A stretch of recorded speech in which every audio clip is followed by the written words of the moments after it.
Hi everybody, welcome back to All About the Games. Today we're looking at Bioshock Infinite. Now I just got this game on Steam sale for $7.50. This game's been out for a while, but for $7.50 I could not pass it up. I wasn't a huge fan of the first two Bioshocks, so I was a bit iffy on playing this game, so that's kind of why I waited so long. But because there's a huge drought in the gaming market right now and I just started this channel, I want to do some kind of game review, and Bioshock Infinite is a great game, and there's probably quite a few people, quite a few of you probably picked it up on Steam for $7.50. So this is just going to be about the game, and we're going to end with the DLCs in case you're interested in maybe buying that. So here's the review.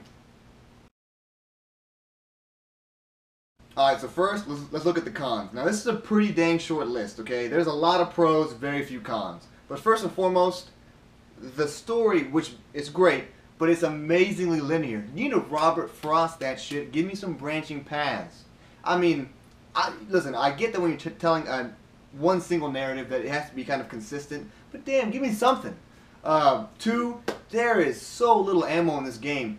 Most of the ammo comes ultimately from going to the vending machines and getting more of it. So when you're on a hard difficulty, mid-combat, taking down 20, 30 enemies, you're gonna run out. And then you're kind of stuck trying to melee everybody, or run all the way back to the vending machine, which is gay. That was something that was so pointless. That's very easy. Just make bigger magazines, make the enemy drops more. Also, there's very few enemy types. I mean, it feels very cut and copy. So many of these enemies. You have these quasi-boss enemies, these crow enemies. So, but they're not that great either. So, a little more enemies, a little bit more branch storyline. That would have been great. Two of the characters. First of all, Elizabeth is trapped in a tower for her whole life, and yet she comes out amazingly well adjusted for being locked in a tower her whole life. So that was a bit weird. And then Daisy Fitzroy, who's the leader of the Vox Populi, who I'll cover in a second, she kind of goes off the chain, off the hizzle, for no reason. I'm not sure why they did that with her either. So those are just a few of the cons. I'll explain more about the characters and story later. But as for the cons, that's pretty much it. Like I said, very short list, but they're important to note. So now on to the pros. Alright, now the list of pros for this game could go on and on and on, but I'll try to limit myself to just a few of the main points. First of all, the amazing atmosphere. When you walk into Colombia for the first time, it will blow your mind how beautiful and rich it all looks. The art design is fantastic. The music sets the scene. This is almost a cinematic experience when you first see Colombia. And throughout the entire game, they really paint this picture of this city, and it feels so real because of the people and of the art and of the music. Outstanding job. The voice acting in this game is truly top-notch. I think that almost more than anything else set this game apart. With Elizabeth, she's constantly with you, talking, interacting with the world, and she just feels so organic and real. The NPCs that you see throughout the world, they're numerous, and they're always having interesting conversations, things that you would expect someone who lived there on a day-to-day basis to say, and it really works to immerse you into the game. Outstanding job. The soundtrack, like I said earlier, is amazing. Whoever they got to do this soundtrack, they need to keep hiring back, because they set the stage unlike any other game I've ever seen. Since The Witcher 2, I have never been this immersed into a game world. Outstanding. The AI is awesome. Elizabeth follows you around, and she's very helpful. She constantly throws you health, salts to get your match back, ammo. Outstanding job. And she also picks up a coin for you, so you'll get a little bit of cash off of her, which is awesome. So she's very well done. And like I said earlier, the way she interacts, you can almost just step back and watch her work around the world, and it's really, really amazing. It totally blow your mind. But ultimately, it's the story that this game hangs on. And the story is awesome. You follow basically the journey of Booker DeWitt going after Elizabeth. And when you first get into the game, the main part of the first storyline is the Vox Populi, which is like the underclass, mostly blacks versus the upper class of Colombia, which is whites. This game is amazingly racist. Here's a clip just to give you an example of what I'm talking about. Evan, come and claim your prize! First round!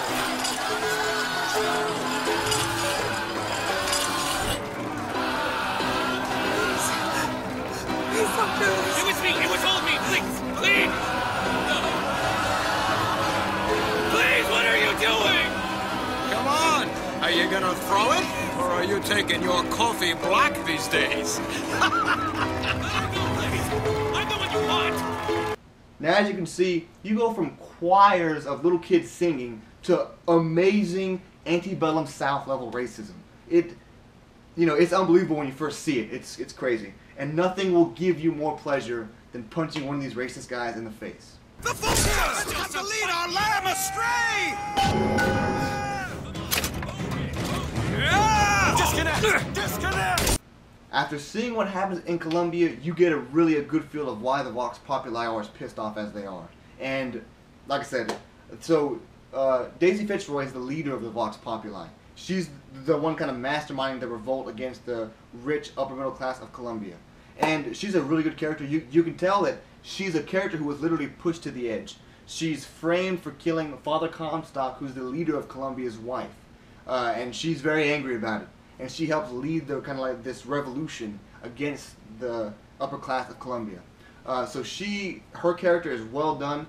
One complaint I have is that towards the middle of the game, I don't want to give anything huge away, but she really changes tone for no reason. She goes from being this rational revolutionary to being a bit off kilter. Doesn't really explain why. I'm not sure why they added that part into the game, but that's kind of a small part.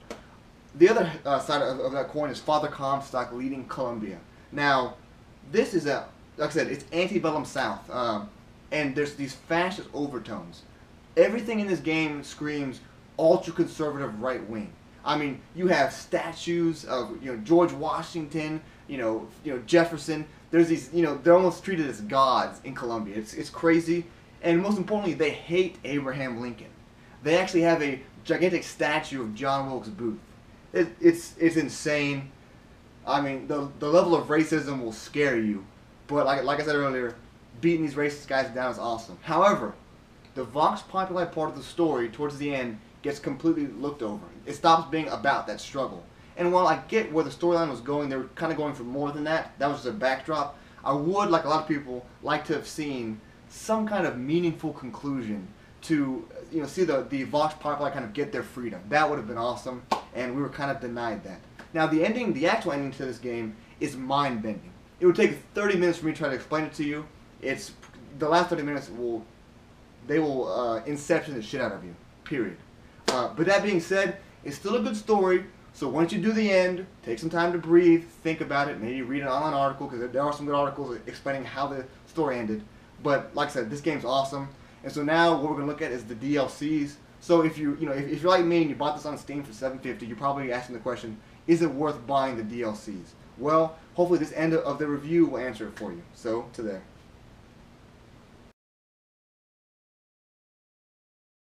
Alright, so if you're wondering about buying the DLCs, there's 3 of them. There's Burial at Sea, Episode 1, 2, and Clash in the Clouds.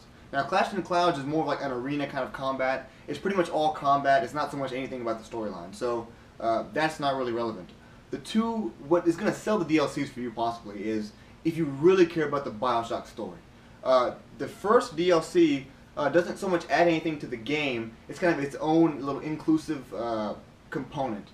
I don't feel like it added anything to the story. Me personally, if I was buying these piecemeal, I would not have bought that. After playing it, it wasn't worth it. So if you really want to you have to know more about Booker and Elizabeth, then sure, buy it. But unless that's not a pressing issue, don't. However, the second one ties in Bioshock Infinite and Elizabeth to the first 2 games. So if you really love Bioshock and you love the story, feel free to buy it. That would probably be better. If you don't have to buy one, buy Burial at Sea Episode 2. That's the more story-based one. And you take on the role of Elizabeth in that DLC, so you're playing as her, which is pretty cool. So, like I said, if you really love the story and you just got to know, well then by all means buy the DLC. But if not, if it's not a huge deal, if this is the only Bioshock that you've played and you don't really care about the ending and the mind-twisting kind of endings, well then you should probably skip on it. It's not worth 20 bucks for you. Alright guys, so thanks for watching this video. This is my second video on all about the games. I'm loving doing these videos. There's a bit of a drought, like I said earlier.